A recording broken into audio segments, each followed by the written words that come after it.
Alright, everybody, we'll go ahead and get started today. Take your books and go to page number 556. Page number 556 in your books. We are now getting into the official start of the Second World War. Of course, technically we did yesterday with Japan's invasion of China, but we're looking into the beginning of the European front. So, global conflict takes place. And we have to look at some of the Axis powers. Now, the Axis powers consisted of Germany, Italy, and Japan.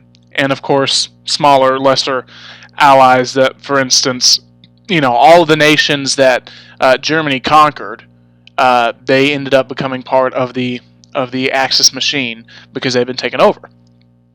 Now, Hitler's first incursion really took place on September the 1st of 1939. And this took place when German forces that numbered around 1.7 million men suddenly attacked Poland. Now, Poland is a land that has had a lot of tragedy throughout the years. You might remember, you might not, we were talking about during the feudal age how basically Prussia, Russia, and I think it was maybe Hungary, I can't remember, but three nations pretty much just divided up Poland to themselves, and Poland didn't have a central government, didn't have a military to fight back, and so basically they just kind of got absorbed in all those other areas. And then you had World War I, and Poland became its own nation in World War I, and then was recaptured in World War II. Poland has had a lot of problems throughout the years.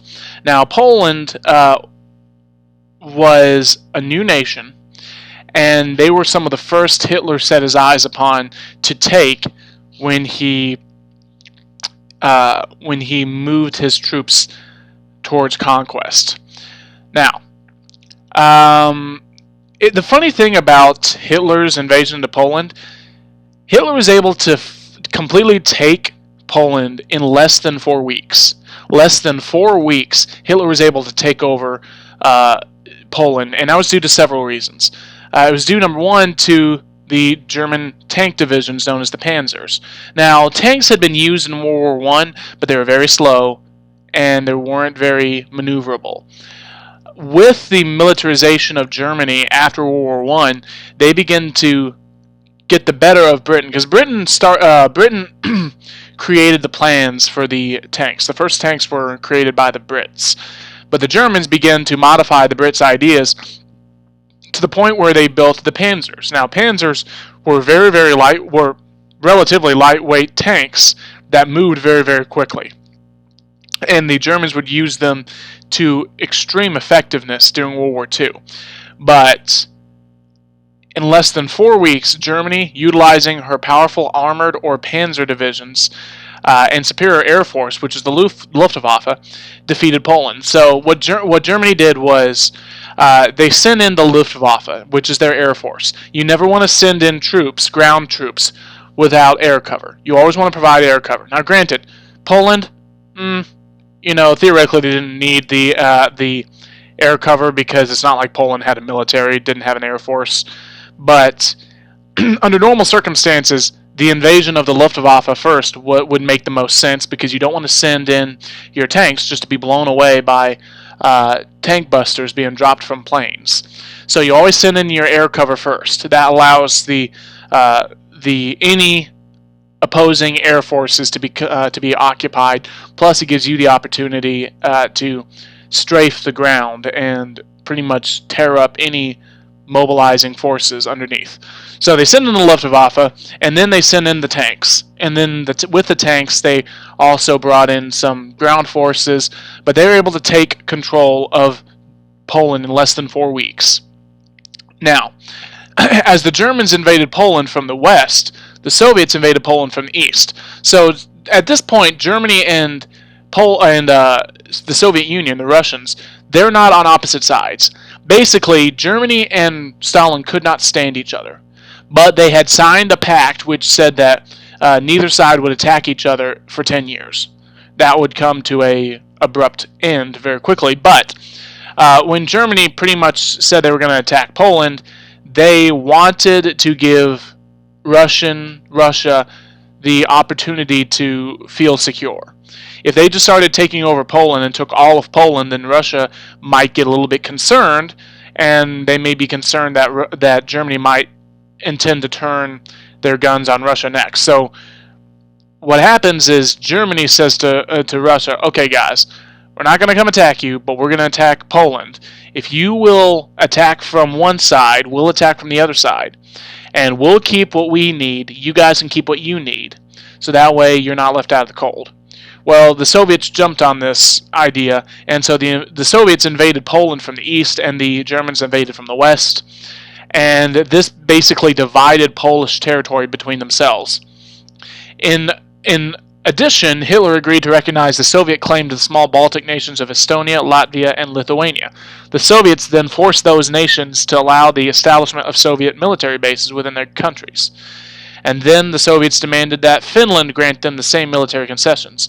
So really, Russia's getting a lot of military conquest here without actually officially being at war on the side of the Germans, because they're getting a lot of concessions from other nations. And what happens is, after Germany sweeps into Poland, they begin to sweep into France. Now, if you remember, during World War I, the plan for the Germans we're going to go, it's called the Schlieffen Plan. And the Schlieffen Plan was to go through Belgium and pretty much knock out France first and then go to war with Russia. Well, they basically did the same thing. What they did is Germany moved their tank panzer divisions through the Ardennes forests and through the Netherlands, captured the Netherlands, and then pushed what Allied forces existed towards Belgium. Now, what happens is Britain right now has declared war. So Britain and Germany are at war now. And the Brits have an army group in France. At the same time, Germany is invading. Well, Germany had a much better military organization, and they had continental advantage here. England, unfortunately, was separated by the English Channel, which kind of put some distance between them and the conflict. Germany, they were fighting on the mainland. Germany, this is nothing new for them. So they used these advantages and pushed the British forces into a city by the name of Dunkirk. Dunkirk is in Belgium, and the only reason the British Army was able to survive the siege of Dunkirk is because Prime Minister Winston Churchill sent all the boats, civilian boats, to Belgium. And you had fishing boats, you had pleasure craft, you had everything. And they sent them there before the Germans were able to bombard the city. And they were able to transport an army of over 350,000 men from almost certain death in Dunkirk back to Britain. So now Britain's army remains intact. The problem is now that leaves France all by themselves because they don't have any British resistance to help them. And the French military was nothing to write home about, and he pretty much took over France very, very quickly. Now, remember I said Hitler was able to defeat Poland in less than 4 weeks. Well, look at the map on page number 557. Hitler was able to take Holland and Luxembourg in 1 week. And then Belgium he took in 2 weeks. So he's getting better. He's getting faster. And he very quickly takes control of much of mainland Europe. And then he turns his attention to France. And France surrenders. France surrenders. And basically, what happens is Hitler makes them sign the surrender treaties in the same train car that the Versailles Treaty was signed in. So what they do is they use the same railroad card which the Germans had surrendered to the Allies. So it actually wasn't the Treaty of Versailles. I take that back. But apparently the Axis and the Allies signed the ceasefire in a railroad car. Well, Hitler, because he was still bitter about that treaty, he dug that old train car up and had the French surrender inside that train car. Now, according to the terms of the surrender treaty, Hitler gained most of northern France, including Paris. That was directly controlled by Hitler. Now, in southern France, he allowed there to remain the nation of France in the south, but he got to choose the leader. And basically, he ran everything just kind of behind the scenes. And he put a guy named Henri Pétain to head the new French government in the south. Now, he immediately asked the Germans for an armistice, a ceasefire, and they signed those railroad cars together, signed the treaty in the railroad car, and then Henri Pétain left Paris and set up his new government in the French city of Vichy. And this is what we call a Vichy government. We get it from this city. It's basically a fake government that is controlled by whoever conquered them, because Henri Pétain was basically Hitler's puppet. But many of the Frenchmen who still remained were not loyal to this Vichy government, and they signed up to fight alongside Charles de Gaulle, who was the leader of the French resistance. He was the leader of a kind of free France movement. So now Hitler has taken most of the largest European nations, and now he turns his direction to North Africa. Now, remember,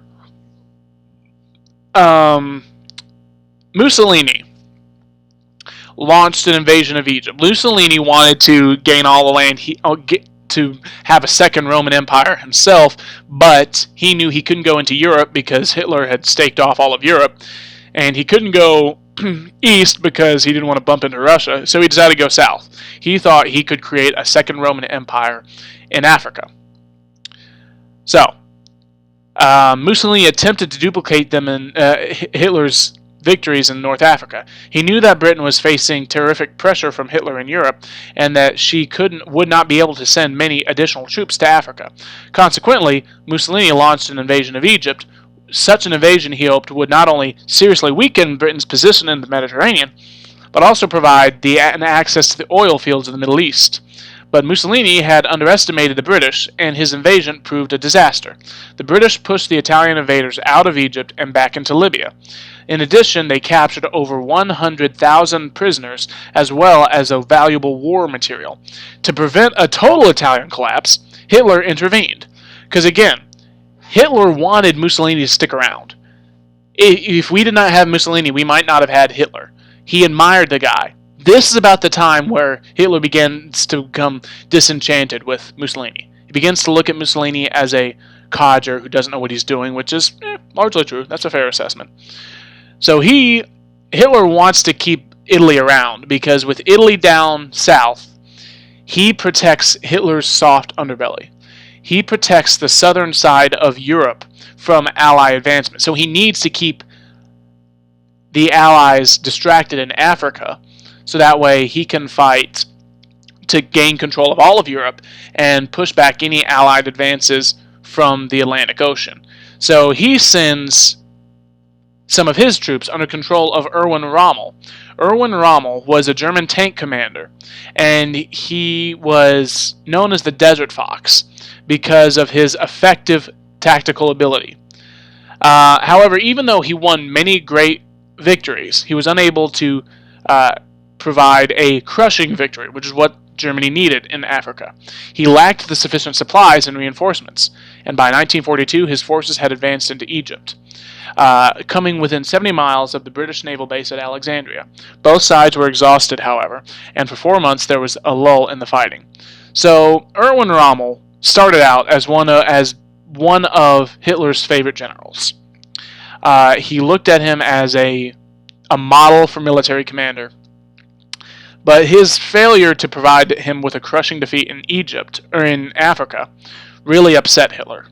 And then Hitler sent him north, back into Europe, to bolster German defenses at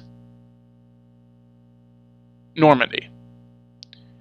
You say Normandy, why does that sound familiar? Well, it sounds familiar because that's where the Allies invaded on D-Day. They invaded at Omaha Beach, Utah Beach, all of these beaches, and basically Saving Private Ryan. You seen that first scene in Saving Private Ryan? Well, that was Rommel's job. Hitler saw he couldn't provide a defeat in Africa, so he says, okay, we'll put him up north, we'll put him at Normandy. At the very least, he can protect us from Allied advancement. Not so much. He failed miserably. And at this point, he's basically in Hitler's doghouse.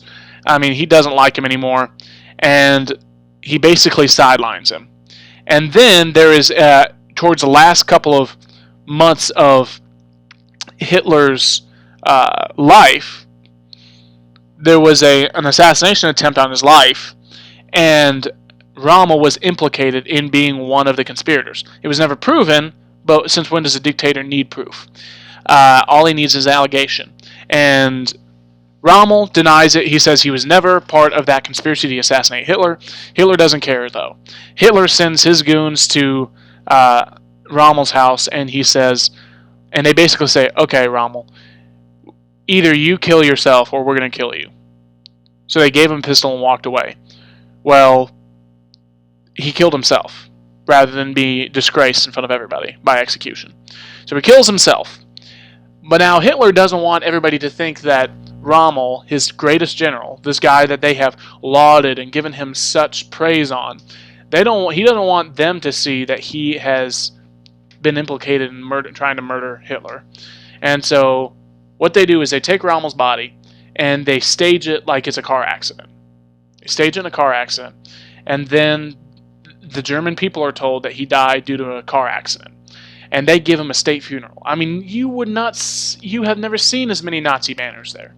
Hitler came and carried the bier. He was a pallbearer. He spoke a terrific eulogy about the death of this great man.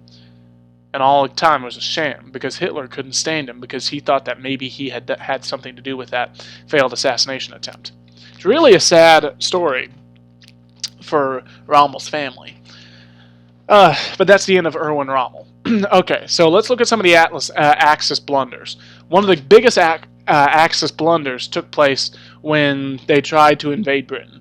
The Battle of Britain was the air battle. Remember how I told you that you cannot have a successful ground invasion without air superiority?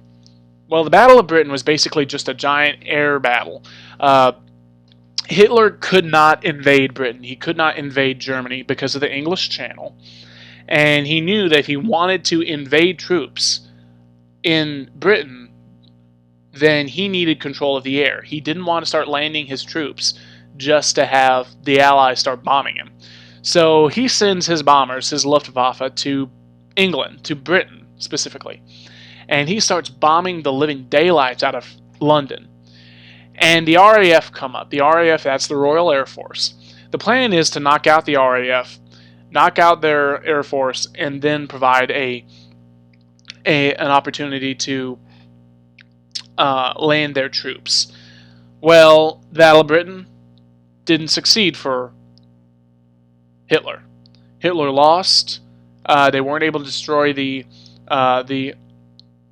British Air Force. Now, they did. They bombed the junk out of London, but they weren't able to actually destroy the RAF and land troops. So Britain never saw Nazis actually landing on their shores due to their heroics.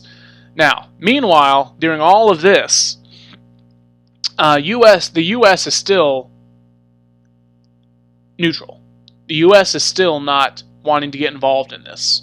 They got involved in World War I. They didn't want to get involved in any more European conflicts. And so Roosevelt knows that Hitler is a danger and that Hitler will need to be dealt with.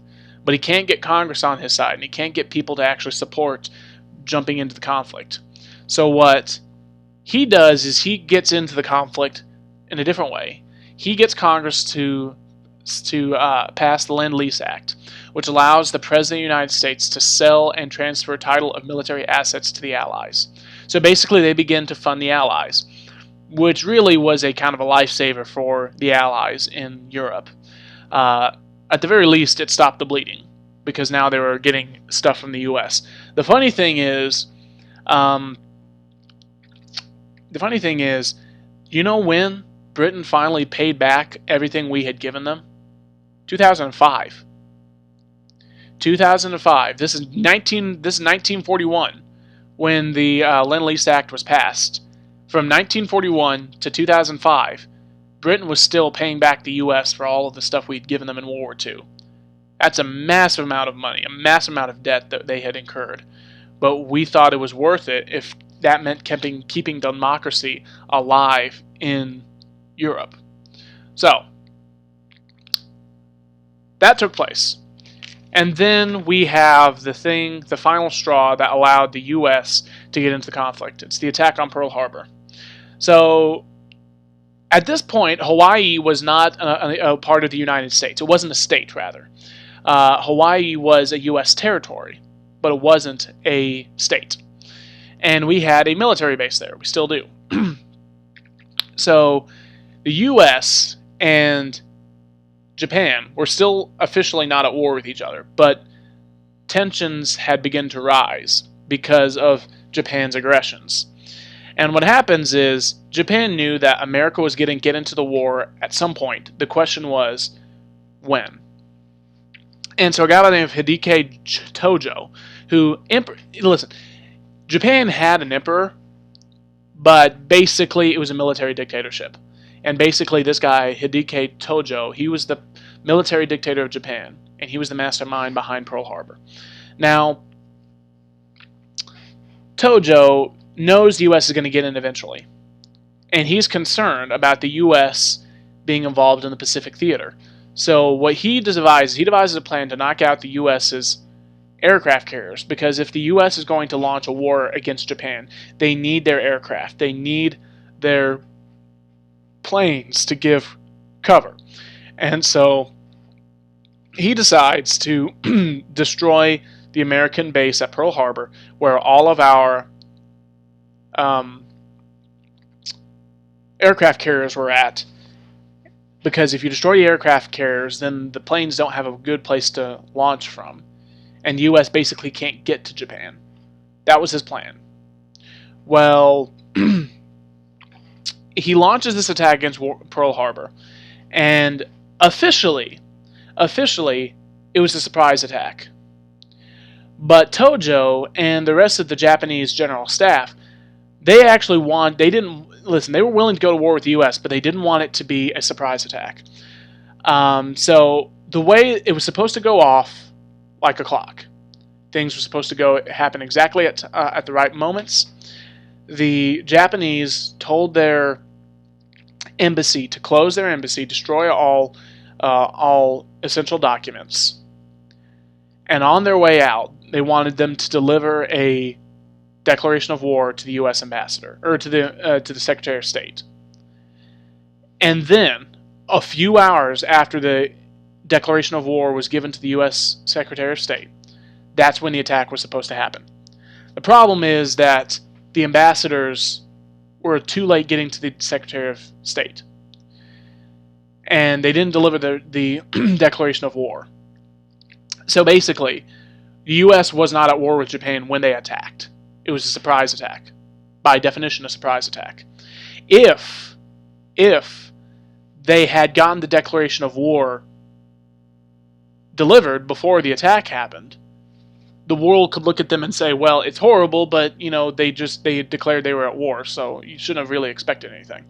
But now the world could actually see Japan had attacked without actually being at war. And they were late delivering that declaration of war. And in fact, the Hideki Tojo was the military dictator of Japan, but the commander-in-chief of the Japanese Navy. It was a guy by the name of Yamamoto. Now, in the United States, the president is the commander-in-chief. He's commander-in-chief of all of our armed forces. But in Japan at the time, they had a commander-in-chief of the Navy, commander-in-chief of the Army, commander-in-chief of all of this. So they were basically all these different commander-in-chiefs. But the most important commander-in-chief was the commander-in-chief of the Navy. Because, again, Japanese is an island nation. They wanted to expand their empire into the sea. So the commander-in-chief of the Navy was probably one of the most important because he was the one that had all the boats. Well, and plus, it was from the commander-in-chief of the Navy's boats that the surprise attack was launched from. When he heard that this all had gone on before the declaration of war was given, he looked at his staff and said, "We have awoken a sleeping giant." He referred to the U.S. as a sleeping giant, and he was kind of concerned about what would happen because he knew that he had just awoken the imaginations of Americans. And Americans who had at this point been very, very anti-war was going to be up at arms. And sure enough, this attack emboldened a lot of Americans. And they went from, no, we need to stay out of their war, to, okay, where do I sign up? Overnight. That happened on December 7th.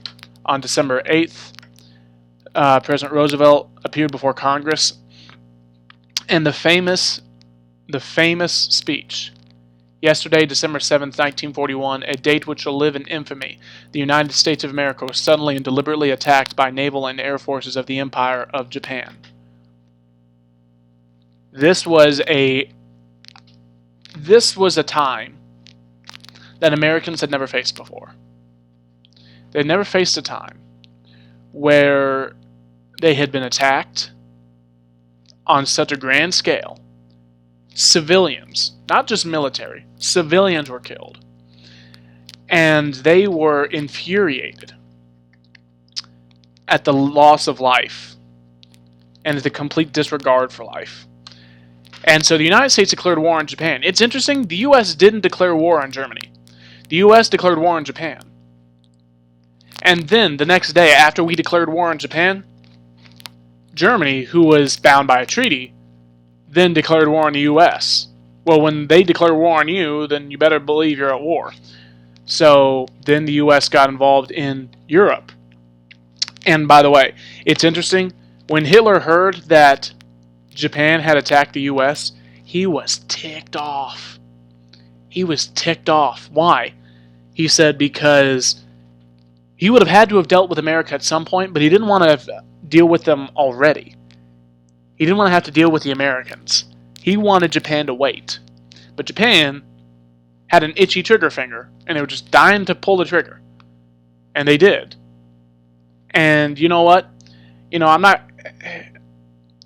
Without the United States getting in when they got in, the war would have gone differently. I'm not going to say that Hitler would have won. I'm not going to say that Britain would have fallen.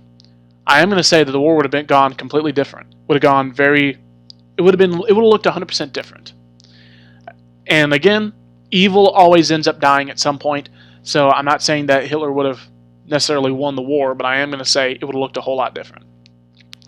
So it's interesting how one nation's reactions can change everyone else's destiny. All right, with that, we'll go ahead and stop for the day. I just want you guys to know that I love you and I'm always praying for you.